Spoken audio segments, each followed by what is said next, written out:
Your phone says 20%. You're not worried. You've got time. You put it in your pocket. 30 seconds later, black screen, dead, and you've been lied to. Here's what's actually happening. Inside your phone, there's a tiny chip called a fuel gauge IC. In large battery systems, like electric vehicles, this job is split between two separate chips. A CMU that physically measures each cell, and a BMU that processes the data. But in your phone, it's all handled by one single cheap chip. Its job is to measure the voltage coming out of the battery cells every few seconds, and look that voltage up in a table burned into its memory at the factory to calculate what percentage is left. That's the number you see on your screen, not a measurement, a calculation based on a guess. Now this table, called an OCV curve, is not the same for every battery. Think of it as a recipe specific to your battery chemistry. A lithium-ion battery drains at completely different voltages than a lithium-polymer or a nickel-metal hydride battery. Each chemistry has its own unique voltage curve, so each fuel gauge IC is programmed with a different OCV table depending on what type of battery is inside the device. A lithium-ion battery, for example, sits between 3.0 and 4.2 volts. A nickel-metal hydride battery sits between 1.0 and 1.5 volts. Completely different recipes for completely different chemistries.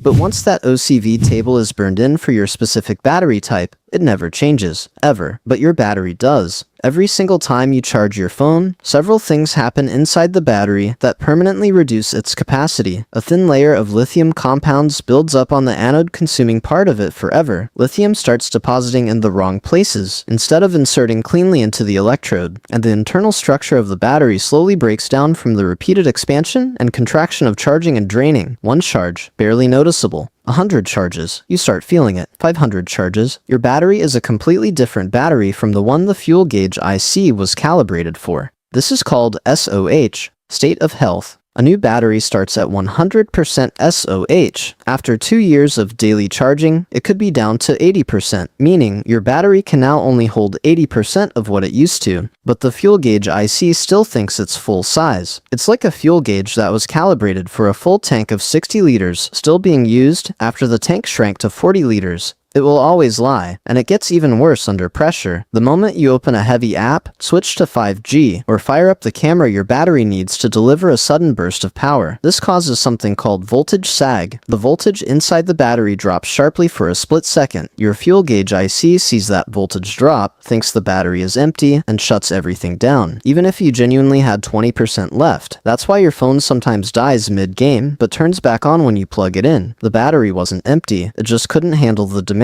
And here's the part that should make you genuinely angry. Some systems do update themselves. Tesla does it. High-end EVs do it. It's called adaptive calibration. The system tracks full charge cycles over time and slowly corrects its own OCV table as the battery ages. But your smartphone fuel gauge IC cost a few cents. It runs basic firmware, and the phone manufacturer already assumed you'd replace your phone in 2 years before the battery aged enough to matter. So they never bothered building a chip smart enough to learn. Your phone isn't lying to you on purpose.